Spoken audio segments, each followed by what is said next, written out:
A single marshmallow placed in front of a child can predict their future wealth and success decades later. Today, we decode the famous Marshmallow Test to explain why self-control is the master key to a winning life. Why do you watch the clock tick away the hours of your potential while scrolling through the curated lives of strangers, knowing full well the work that awaits you? What specific fear paralyzes your hand the moment you reach for the project that would define your legacy, forcing you to retreat into the safety of distraction? Is it possible that the architecture of your mind is wired not for your long-term survival or triumph, but for an immediate, fleeting comfort that is slowly eroding your soul? Consider the scene that plays out in your life with alarming regularity. It is late evening, perhaps a Tuesday. You are exhausted, not from physical labor, but from the mental attrition of navigating a world designed to fracture your attention. You made a promise to yourself at 8 a.m., a vow written in the stark clarity of the morning light, that tonight you would focus. You would write the proposal, hit the gym, meal prep, or study the language. But now, the sun has set, and the you who made that promise feels like a stranger. A different version of you has taken the captain's chair. This version is tired, irritable, and craving the dopamine hit of a sugary snack or the passive anesthesia of a streaming service. You stand at the threshold of the decision. You know the right choice. You can articulate the benefits of discipline with the precision of a philosopher. Yet, as if possessed by an external force, you watch yourself choose the easy path. You eat the cake. You skip the workout. You open the app. And immediately following the consumption of that pleasure comes the bitter aftertaste of regret, a silent confirmation of your own perceived weakness. This cycle is not a moral failing, nor is it a defect of your character. It is a biological conflict as old as the human cortex, a war between two distinct neural networks that perceive time in fundamentally different ways. You are trapped in the crossfire of an evolutionary mechanism that was designed to keep you alive in a resource-scarce environment, but is now drowning you in a world of abundance. This is the phenomenon of delayed gratification, or more accurately, the failure of it. While popular culture might reduce this to a question of willpower, a vague, magical fuel you simply don't have enough of, the reality is far more mechanical, predictable, and fixable. To understand why you fail, and ultimately how to succeed, we must strip away the guilt and look at the machinery under the hood. We must revisit a room at Stanford University in the 1960s, where the course of a life was predicted by a single marshmallow, and then we must dismantle the definitions we have used to imprison ourselves.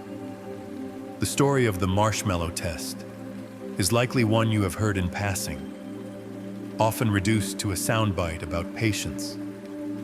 However, to truly grasp the taxonomy of self-control, we must look closer at the experiment conducted by Walter Mischel. The setup was deceptively simple. A preschool-aged child is brought into a room that is deliberately devoid of distractions. No toys, no pictures, just a table and a chair. On the table sits a single treat, a marshmallow, a cookie, or a pretzel. The researcher offers the child a deal. You can eat this treat right now, but if you can wait until I come back, you can have two. The researcher leaves. The child is alone with the object of their desire. What ensues is not merely a test of patience. It is a visible, excruciating battle between the present self and the future self. Some children devour the treat the second the door closes. Others stare at it, smell it, or touch it, their faces contorted in agony as they fight the impulse. But a select few manage to wait.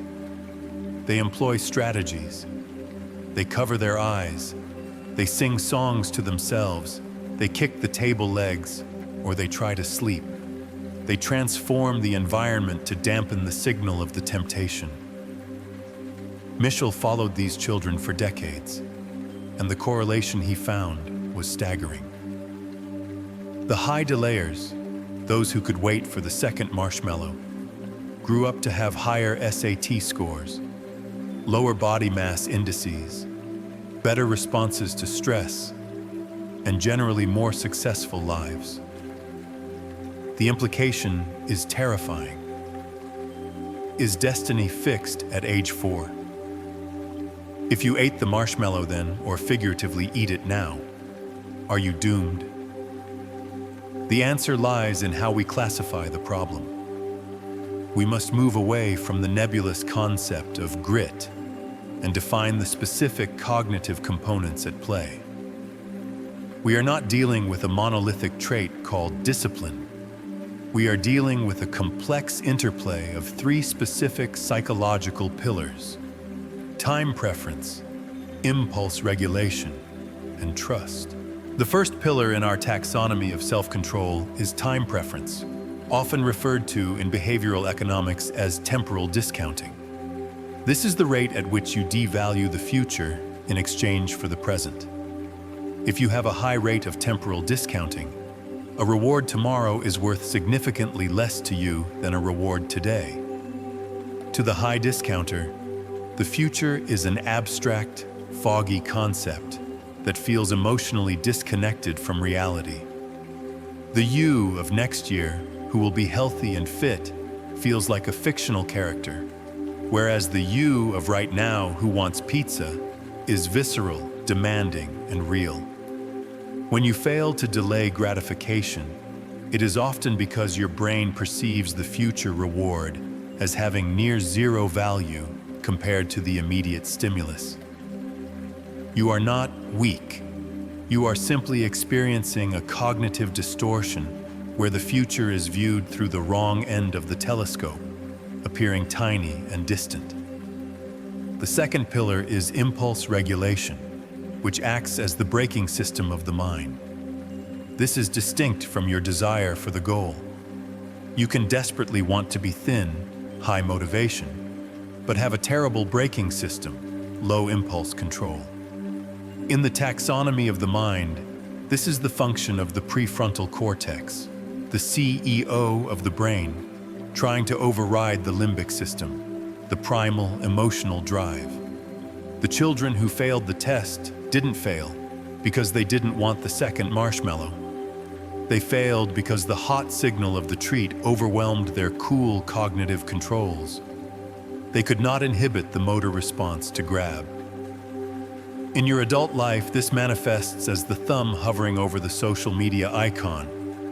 You know you shouldn't click, but the motor impulse fires before the executive veto can be stamped. It is a failure of inhibition, not a failure of intention. The third, and often most overlooked pillar in this taxonomy, is trust, specifically environmental reliability. In the context of the Marshmallow Test, the child must believe that the researcher will actually return. If a child comes from a chaotic, unpredictable background where adults lie, promises are broken, and food is scarce, the rational biological decision is to eat the marshmallow immediately. Why wait for a future that may never come? Why trust a reward that might be stolen? In self-development, this translates to self-trust. If you have a history of breaking promises to yourself, if you have set 1,000 New Year's resolutions and abandoned them all by February, you have conditioned your subconscious to view your own vows as unreliable. When you tell yourself, "I will work hard now to enjoy the rewards later," your brain subconsciously responds, "I don't believe you." It grabs the immediate pleasure because it views your own word as a volatile currency. Therefore, we must redefine the problem. You are not fighting a lack of willpower. You are battling high temporal discounting. which makes the future feel fake. You are battling a dysregulated inhibitory control system, which makes the brakes fail, and you are battling a deficit of self-trust, which makes the promise of future reward seem like a lie. This is the anatomy of the trap. It is a specific mechanical dysfunction in how we process time and value. By understanding these components, we stop engaging in the futile style of shaming ourselves into submission and start looking at the levers we can actually pull to adjust the machinery. We move from the realm of moral judgment to the realm of cognitive engineering. The child staring at the marshmallow is not fighting a treat. They are fighting the invisible architecture of their own perception. And as we will see, that architecture can be remodeled. To understand why a child stares at a marshmallow and feels an almost magnetic pull to consume it, or why a fully developed adult struggles to put down a smartphone to focus on deep work, we must move beyond the abstract concept of willpower. Willpower is a folk psychology term, a convenient label that masks the intricate, high-stakes biological machinery whirring beneath the surface. When we peel back the layers of behavior, we do not find a moral compass or a character flaw. We find a complex neural architecture engaged in a civil war. This internal conflict is not metaphysical. It is physiological, measurable, and deeply rooted in our evolutionary hardware. The mechanism of delayed gratification operates on what researchers in cognitive neuroscience identify as a dual processing system. To visualize this, imagine the human brain not as a unified commander, but as a cockpit with two pilots fighting for control of the stick. One pilot is ancient, instinctual, and reflexive. This is the hot system. The other pilot is young, analytical, and reflective. This is the cool system. The trajectory of your life, whether you eat the marshmallow, save for retirement, or finish the manuscript, depends entirely on the dynamic interplay between these two entities. The hot system resides primarily in the limbic system, deep within the subcortical regions of the brain. Its epicenter is the ventral striatum and the amygdala, areas associated with emotional processing, fear, and crucially, reward. This system is designed for immediate survival. In the ancestral environment, resources were scarce and the future was uncertain. If you encountered a source of high-calorie energy, the biological imperative was to consume it immediately.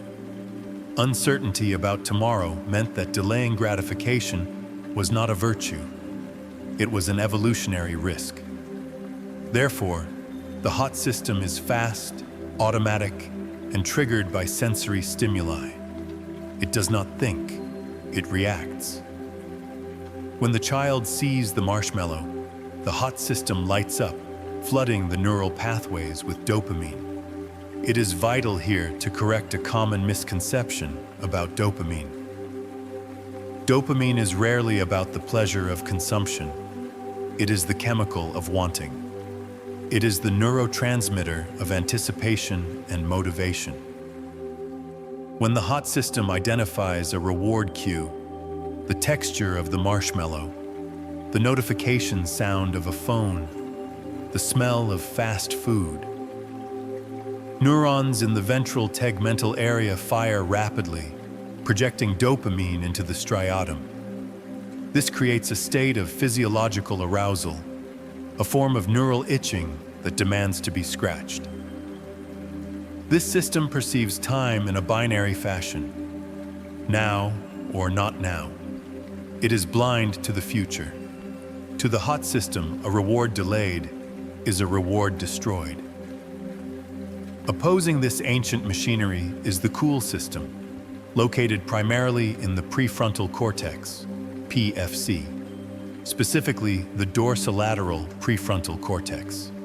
This is the seat of executive function. It is the newest addition to the human brain in evolutionary terms, effectively the CEO of the cognitive structure. The cool system is responsible for complex cognitive behavior, personality expression, decision-making, and moderating social behavior. Its superpower is the ability to simulate the future. It allows us to engage in mental time travel, projecting our consciousness forward to envision the consequences of our actions. When the cool system is in charge, it can look at the marshmallow and conceptualize it not as a sugary treat to be devoured, but as a symbol of a larger abstract goal, getting 2 marshmallows later, or in the adult context, health and longevity. It applies a cognitive brake to the impulses generating from the limbic system. This interaction is often modeled as a top-down regulation, where the PFC sends inhibitory signals to dampen the firing of the amygdala and striatum. However, the battlefield is heavily skewed. This is where the concept of hyperbolic discounting enters the equation.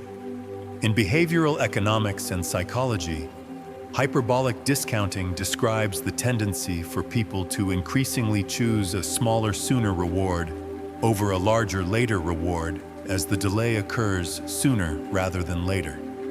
The value of a reward does not decay linearly over time. It falls off a cliff. To the brain, the value of a pleasure available right now is disproportionately high compared to a pleasure available in a week. The discount curve is steep. The subjective value of the marshmallow in your hand is visceral and loud, screaming at 100 decibels. The subjective value of the second marshmallow in 15 minutes is an abstract whisper, barely audible above the noise of the hot system.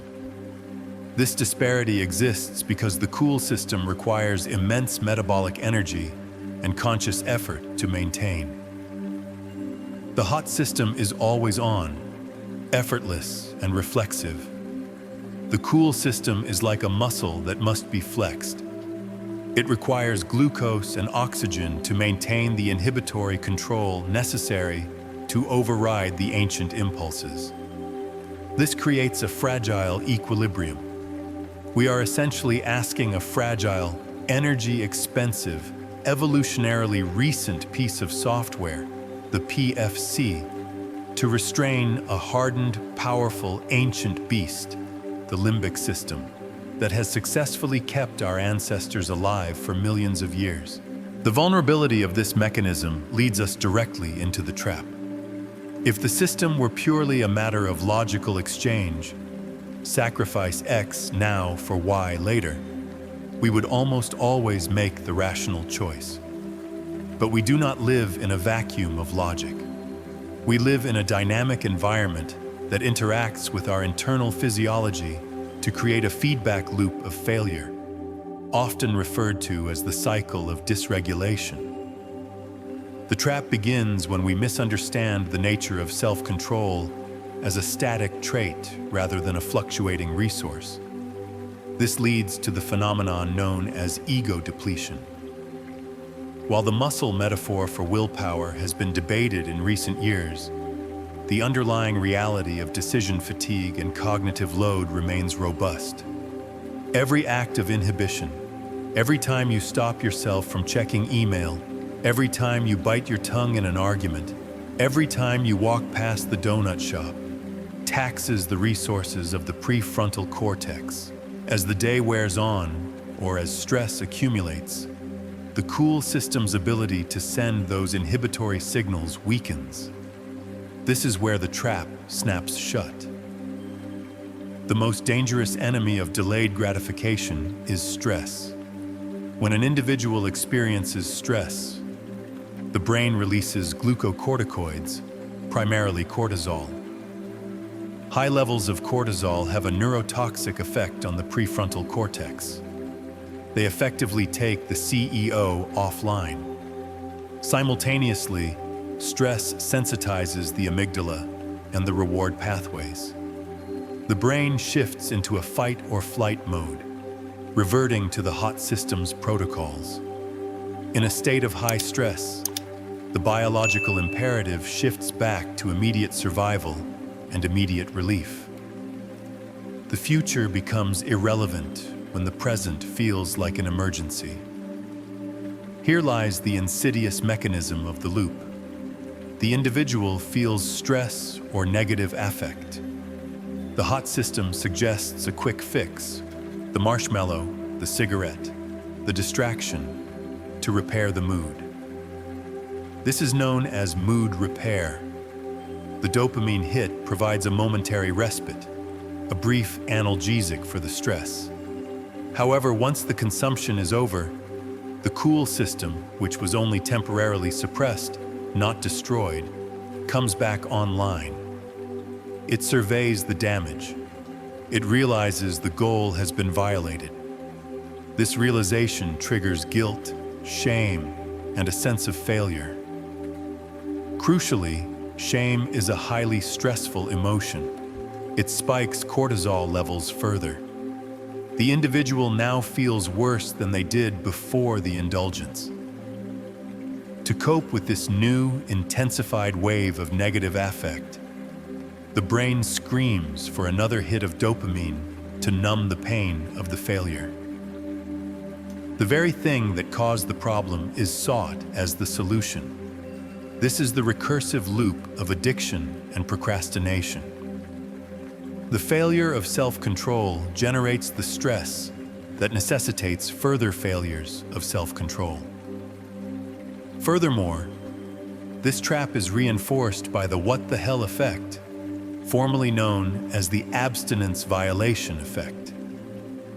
Once the boundary has been breached, once the first bite of the forbidden food is taken, or the first 5 minutes of procrastination have occurred, the cool system often abandons the effort entirely. The logic collapses into a binary state. I have already failed, so I might as well indulge completely. The cognitive structure for delay disintegrates because the perfectionist standard of the cool system cannot integrate the error. Instead of a minor slip, it registers a total system collapse, leading to a binge. We also cannot ignore the role of environmental conditioning in this trap. The hot system is an associative learning machine. It builds a database of cues. If you habitually sit on the couch and open social media, the brain maps the couch to the dopamine release of the scrolling. The moment you see the couch, the ventral striatum fires. You are fighting a battle against your own neural architecture, which has pre-programmed the environment with invisible triggers. The trap is not just internal, it is externalized into the geography of your life. The tragedy of the trap is that it relies on a fundamental affective forecasting error. We predict that the indulgence will bring satisfaction, but we fail to predict the secondary wave of misery that follows. We are trapped in the wanting phase, chasing the dopamine ghost, rarely achieving the liking or the genuine satisfaction that comes from long-term fulfillment. We become rats in a cage, pressing the lever, shocking ourselves in the process, unable to stop because the machinery of survival has been hijacked by the supernormal stimuli of the modern world. The hot system, designed to navigate a world of scarcity, is drowning in a world of abundance. And without a fully optimized cool system to navigate the waters, the default outcome is not success, but a cycle of consumption and regret. To understand the true nature of delayed gratification, we must dismantle the pervasive myth that self-control is synonymous with suffering. For decades, the cultural narrative surrounding the Marshmallow Test has suggested that the successful child is the one who can endure the most pain, the one who can grit their teeth the hardest while staring at the temptation. This perspective frames the act of waiting as a battle between virtue and vice, where the will must subjugate the desire. However, This adversarial relationship with our own impulses is not only exhausting, it is fundamentally unsustainable. The children who succeeded in Walter Mischel's experiments did not simply stare at the marshmallow and suffer more effectively than their peers. In fact, the children who stared directly at the reward almost invariably ate it. The successful children were not engaging in a battle of willpower. They were engaging in a strategic manipulation of their own attention and perception. They looked away. They sang songs. They covered their eyes or kicked the table. They transformed the waiting period from a torture chamber into a game. This brings us to the crucial reframe. High self-control is not about suppressing the appetite, but about cooling the stimulus. Mischel later described this as the distinction between the hot and cool systems of representation. The hot system is emotional, reflexive, and focused on the sensory qualities of the temptation, the gooey texture of the marshmallow, the sweetness of the sugar. When we focus on these hot features, the amygdala lights up, and the impulse becomes overwhelming. The cool system, conversely, is cognitive, reflective, and abstract. The successful children reframed the marshmallow not as a delicious treat, but as a round, white, puffy cloud, or a picture of a marshmallow. By shifting the representation of the object in their mind, they deactivated the hot system. This suggests that the secret to delayed gratification is not brute force. It is cognitive flexibility. It is the ability to change how we view the object of desire, stripping it of its immediate emotional salience. Furthermore, we must address the environmental variable that is often stripped from the pop psychology retelling of these experiments, the factor of trust. In subsequent variations of the test, researchers demonstrated that a child's willingness to wait is heavily contingent on their belief that the researcher will actually return with the second marshmallow.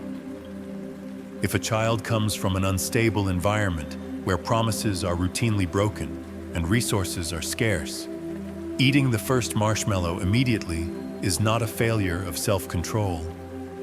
It is a rational, adaptive strategy. In an unpredictable world, the only guaranteed reward is the one currently in your hand.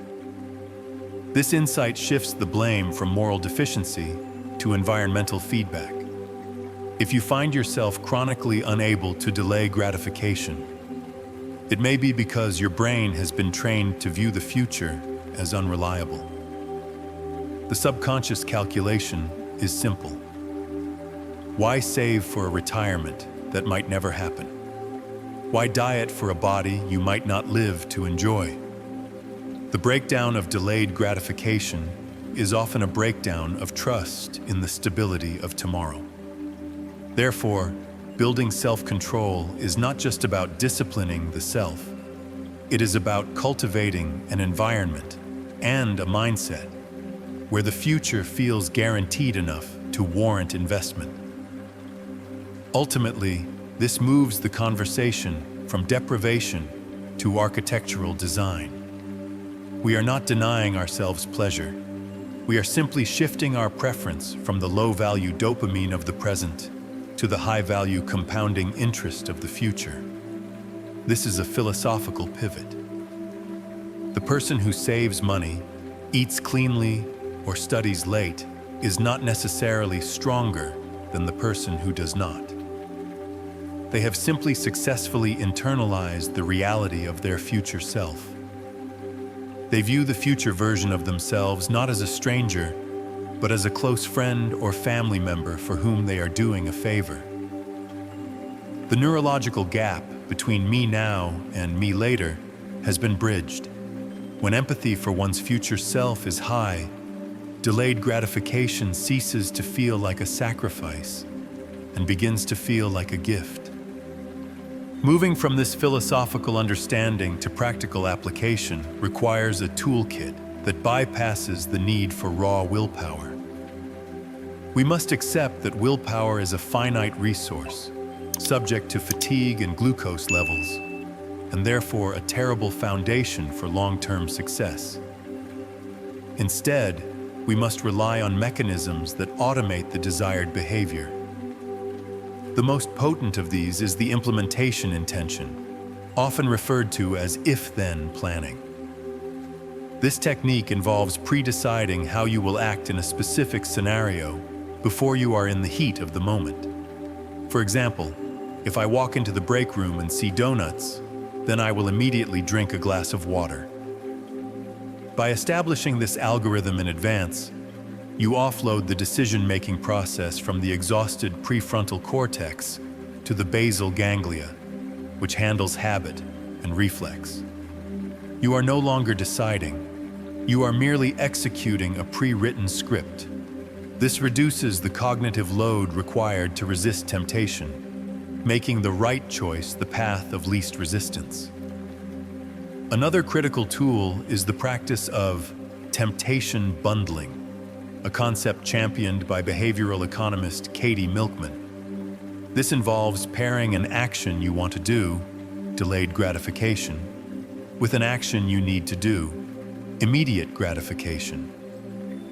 You only allow yourself to listen to your favorite addictive podcast while you are at the gym. You only get to enjoy your premium coffee while you are processing your emails. By linking the immediate reward to the delayed return activity, you hack the dopamine system. You are no longer fighting the desire for pleasure. You are leveraging it to fuel productive behavior. This dissolves the binary between work and play, creating a symbiotic loop where the anticipation of the reward initiates the difficult task. We must also employ the 10-minute rule to surf the urge rather than fight it. Neuroscience tells us that cravings often function like waves. They crest and then break. When an impulse strikes, to smoke, to spend, to scroll, it feels permanent and intensifying, but it is usually transient.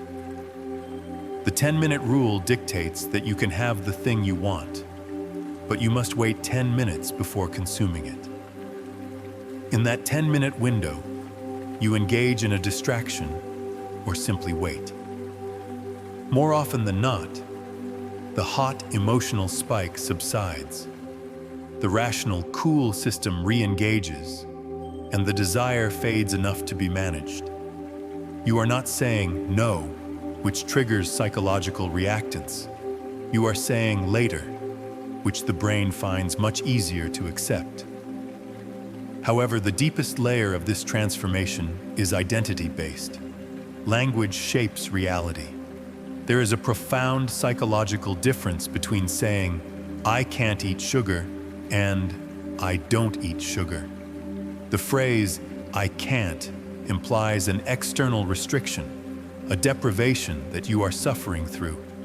It suggests that you still want the sugar, but some outside force is stopping you. This depletes willpower. The phrase, "I don't," however, is a statement of identity. It implies that you are the type of person who simply does not engage in that behavior. It is an internal standard, not an external rule. When you shift your language and your internal narrative to align with the identity of a disciplined person, the behavior follows naturally. You stop deciding every day whether or not to go for a run. You simply run because you are a runner. The friction of decision-making evaporates. To integrate this into a coherent life strategy, we must recognize that the ability to delay gratification is the master aptitude underlying all other successes. It is the mechanism that allows a student to endure the boredom of study for the thrill of discovery. It is the mechanism that allows an artist to endure the obscurity of practice for the mastery of craft. It is the mechanism that allows a society to preserve resources today for the survival of the next generation. But it is not a trait you are simply born with or without. It is a cognitive skill that can be sharpened, a muscle that can be strengthened, and an environment that can be curated. The call to action, then, is not to simply try harder. It is to become a better architect of your own life. Start by auditing your environment. Remove the visual cues of the habits you wish to break. If the marshmallow is not on the desk, you do not need to expend energy ignoring it. Next, audit your trust in yourself. Keep small promises. If you say you will do the dishes at 7 p.m., do them at 7 p.m. Every time you follow through on a delayed reward, you retrain your amygdala to trust that the future is real and that your efforts will be compensated. This repairs the feedback loop that may have been broken by years of inconsistency. Finally, engage in the mental time travel required to empathize with your future self. Visualize them not as a vague abstraction, but as a living, breathing person who will inhabit the house you build today. Will you hand them a body broken by neglect and a mind scattered by cheap dopamine? Or will you hand them a legacy of health, wisdom, and freedom? The choice is made in the micro moments of the present. Every time you pause, every time you cool the hot stimulus, every time you choose the difficult path over the easy one, you are casting a vote for that future reality. The marshmallow is just a metaphor. The test is never over. It happens every morning when the alarm goes off, every evening when the menu is opened, and every moment you choose between what is easy and what is right. You have the tools. You understand the mechanism. The rest is just the quiet, consistent work of waiting for the second marshmallow. Success isn't about getting what you want now, it's about waiting for what you deserve later. Hit subscribe if you are ready to master your impulses and join the 1%.